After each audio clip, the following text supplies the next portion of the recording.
में इसी वर्ष विधानसभा के चुनाव होने हैं और उससे पहले देखिए बिहार की राजनीति पूरी तरह से गर्म हो चुकी है।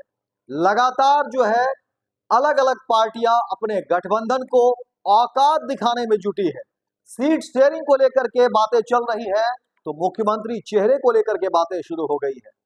बिहार में पूर्व मुख्यमंत्री हैं और हिंदुस्तानी आवाम मोर्चा के संरक्षक हैं तो केंद्रीय मंत्री भी हैं जीतन राम मांझी की हम बात कर रहे हैं। जीतन राम मांझी अपने सहयोगी दल गठबंधन के साथ ही बीजेपी को पूरी तरह से हरका रहे हैं और कह रहे हैं कि अब 35 से 40 सीट से कम पर बात नहीं बनेगी। आपने तो पहले हमें धोखा दे दिया लेकिन हम ही हैं कि आपके साथ हैं। जीतन राम मांझी मीडिया के सामने ये तमाम बात कह रहे हैं और बीजेपी को लेकर के कह रहे हैं कि देखिए किस तरह से बातें हुई थी। राज्यसभा सीट पर भी बात हुई थी, 2 लोकसभा सीट पर बात हुई थी, लेकिन क्या हुआ, 1 सीट मात्र दिया गया। लेकिन कोई बात नहीं, हम तो साथ रहेंगे, लेकिन हमारे साथ जो लोग हैं वो कहते हैं कि नहीं इससे कम पर बात नहीं बनेगी, कम से कम 35 सीट तो मिलना ही चाहिए। अब उनका क्या, हमारे जो चाहने वाले हैं, हमारे जो फॉलोअर हैं, और देखिए हम जहां जाते हैं 10-15 हजार की भीड़ तो ऐसे ही हो जाती है। कई सारे धनपशु देखिए अलग अलग कॉर्पोरेट बड़े पैसे वाले गांधी मैदान में धरना करते हैं तो उतनी भीड़ नहीं जुटती है जितनी भीड़ कि हम किसी भी जिले में पहुंच जाएं, कहीं पहुंच जाएं तो 10-15 हजार तो ऐसे ही लोग जुट जाते हैं। तो फिर हमको जो है 35 से 40 सीट से कम जो है नहीं मिलना चाहिए और हमारी अनदेखी नहीं होनी चाहिए। और जीतन राम मांझी अंदर ही अंदर दर्द भी बयां करते हैं तो दूसरी तरफ अपने सहयोगी दल को हरकाते भी हैं, औकात भी बता रहे हैं। लेकिन जीतन राम मांझी कहते हैं कि ये हम नहीं कह रहे हैं, हम तो आपके साथ हैं, शुरू से साथ हैं, आपने धोखा भी दिया फिर भी हम आपके साथ हैं। लेकिन हमारे जो फॉलोअर हैं वो कहते हैं, वो चाहते हैं कि आप कम से कम 35 सीट तो हमको मिलना ही चाहिए क्योंकि एडजस्ट भी तो करना है। इतने सारे लोग हैं तो उन्हें एडजस्ट भी तो करना है और इतनी सीटों पर लड़ेंगे तभी तो कम से कम 20 सीट पर जीतेंगे। इसीलिए हमें कम से कम 35 से 40 सीट चाहिए बिहार विधानसभा में।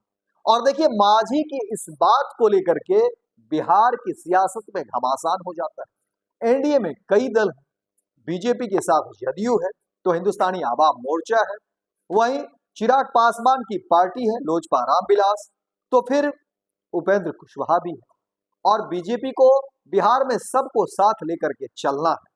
सामने विधानसभा के चुनाव है और ऐसे में देखिए जीतन राम मांझी ने अपने बयान दे करके बीजेपी को सकते में डाल दिया, बीजेपी को हैरान कर दिया है।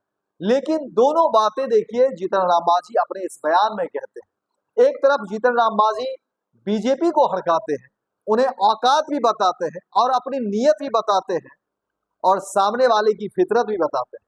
तो दूसरी तरफ जीतन राम मांझी कहते हैं कि देखिए हमारे फॉलोअर हैं, हमारे चाहने वाले हैं, उनका भी हमें ख्याल रखना पड़ता है और वो लोग कह रहे हैं कि कम से कम 35 से 40 सीट पर तो लड़ना ही चाहिए और हमें एडजस्ट भी तो करना पड़ता है। अब जीतन राम मांझी के इन्हीं सब बयानों की चर्चा बिहार की राजनीति गलियारे में हो रही है और जब चर्चा होती है तो फिर उसके कई सारे मायने और मतलब भी निकाले जाते हैं और कहा जाता है कि जीतन राम मांझी के हाथ में दोनों तरफ लड्डू है, बीजेपी है तो दूसरी तरफ तेजस्वी यादव भी है। इसलिए जीतन राम मांझी खुलकर बैटिंग कर रहे हैं और सामने विधानसभा के चुनाव है। मांझी को पता है कि बीजेपी को कब और किस समय उस नब्ज को दबानी है और मांझी ने वो नब्ज को दबाना अभी से शुरू कर दिया है। देखना दिलचस्प होगा कि बीजेपी मांझी के इस पूरे प्रकरण पर क्या रुख अख्तियार करती है। लेकिन जीतन राम मांझी ने अपने इस बयान से बिहार की राजनीति में, बिहार की सियासत में एक नई बात जो है, एक नई शुरुआत या एक नया पैगाम जरूर दे दी है। अब देखिए आने वाले समय में क्या कुछ होता है। गोल, जहां 27 वर्षों के सफर में 17,000 से भी अधिक छात्रों ने डॉक्टर एवं इंजीनियर बनकर भरे सफलता की ऊंची उड़ान, जहां साधारण छात्र भी बिहार टॉपर्स बनकर बना रहे इतिहास।